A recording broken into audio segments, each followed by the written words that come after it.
Are the injustices and unfairnesses that one faces in one's life a result of their past karma? Or do you want fair life or fantastic life? You must decide. How this functions on the surface and its very core. This has been explored within you. Is there only one person or two? So this is very important, everybody settle this, fix the damn thing.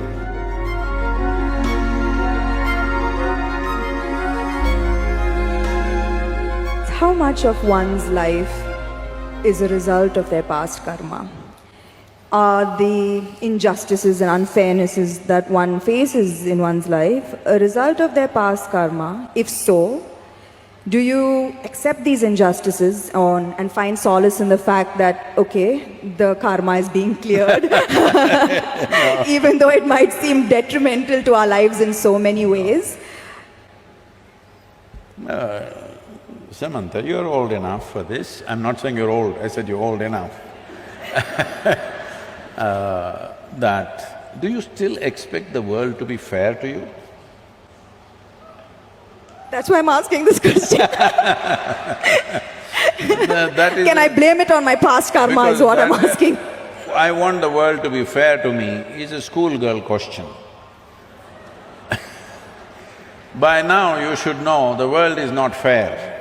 It will not be fair to you. But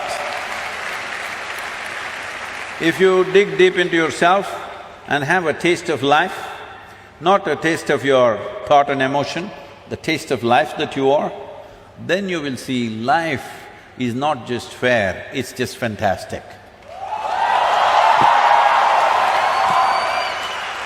So, do you want fair life or fantastic life? You must decide. I've noticed this, that beyond the material ego, there is now suddenly a widespread… Who's this ego guy, your friend? It's all around me. And in my industry, the heights of it. So beyond the material ego, I've noticed there's now widespread spiritual ego. I've come across a lot of people who are now on a spiritual path not you, Sadhguru, who consider themselves superior to people who are not on a spiritual path. How would you advise such people to ensure that they don't fall a prey to this new spiritual ego? First we'll address this ego guy, okay? If you show me where it is, I'll fix it right now. I wish I knew where it was, it just keeps coming suddenly. So, you don't know where it is. The thing is just this, see at certain moments, as a person, as a woman, you are a beautiful person, wonderful person, I mean. I'm sorry, I didn't say only at certain times you're beautiful, you're always beautiful, but certain times you're wonderful, all right? Certain moments maybe you're nasty, possible. So whenever you're nasty, you say, it's my ego. Why don't you say, it's me, I'm sometimes wonderful, sometimes nasty. If you see this, naturally nastiness will go down. But if you say, whenever you're nasty, Mr. Ego does this, and you don't know where he is, you don't know his address or ID, nor do you know his phone number, so how do you fix this guy? So everybody has this going in their life because this is spiritual jargon without being spiritual is all over the place, particularly in India, because we have, 15, 20,000 years of spiritual history, so we know all the words. We know what Atma, Paramatma, this one, that one, Ahankara, everything we know, words only. Words only, noted. So we can just throw words like this and confuse the Western population quite a bit. Because if you come here, they'll say Mukti, Shakti, this one, that one, all kinds of things. I know a lot of people who've gone and set up spiritual centers in the West, particularly in America, because they just know one chant, just one chant. Okay, Asatoma Sadgamaya, with this they run the whole thing. So unfortunately, spirituality in some ways it's come there. It's come there because there is need in the society, there is not enough source. Because of that, people are manufacturing this here and there. This happened, a few years ago, 16 years ago. And I was in United States, and then somebody in the office, our office, told me, Sadhguru, did you know every day 100,000 people are typing out the word spiritual? I said, is that so? Type it out and see what comes out. Are we even there in the picture? They typed out spirituality. First thing that comes up is a spa in Mexico. You've been there.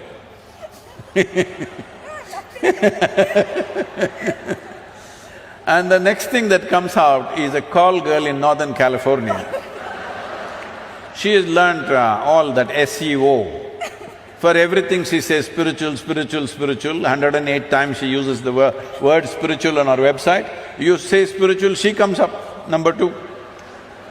I thought this is a shame. For thousands of years, anything spiritual means people looked east. East means India, that's what it meant.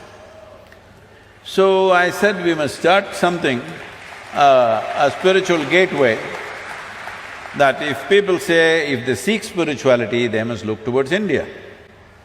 Because this is one culture which has spent maximum amount of time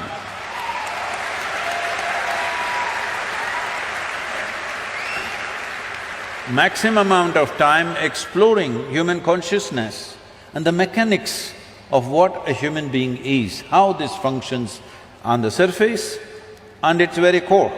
How does this function? What can we do about it? This has been explored. I'm not saying this out of my Indian origin, I'm saying this after looking at the world closely, that nowhere else has it been looked at like this. So, I said, we must start a spiritual gateway, India, the spiritual gateway. I must tell you this, till about 15 years ago, I had not met a single guru in this country.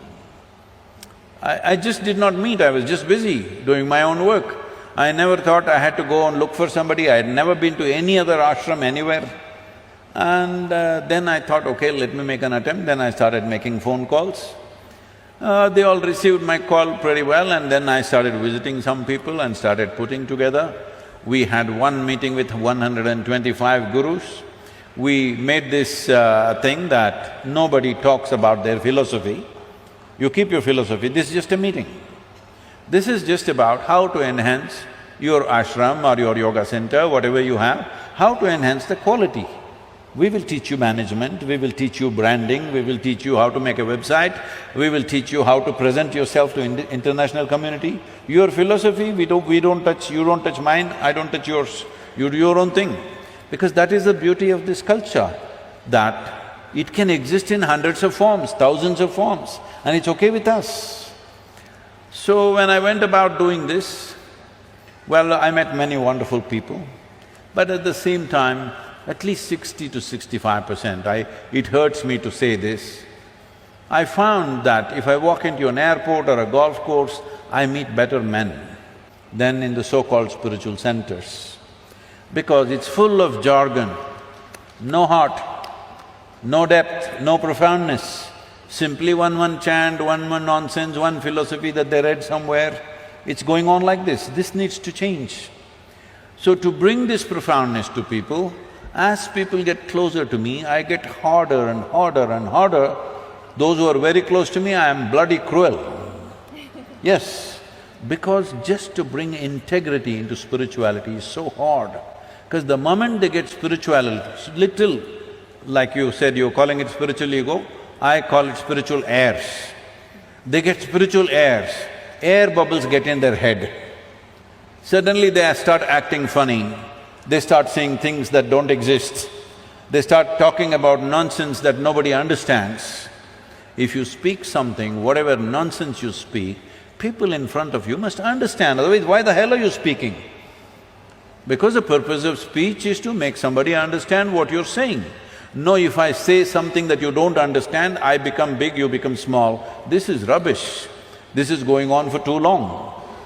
So, this whole spirituality as a thing, unfortunately, has fallen on bad times, but slowly it is rising because people's longing is increasing. I must tell you this, 40 years ago when I first started the programs, in our engineering programs, in various different forms, 85% of the people used to come to the programs only for health problems.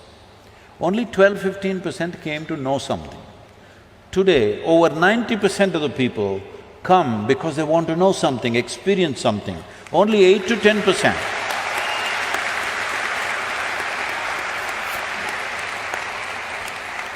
Only 8 to 10% are coming for health issues, which is a significant change in human consciousness. About this ego business, this is one thing we must settle. See, within you, is there only one person or two? I think one. You think one? I'm going to go with one. One. That means you're an individual. An individual means, the word individual comes from indivisible. You're not further divisible, that's good, you're an individual.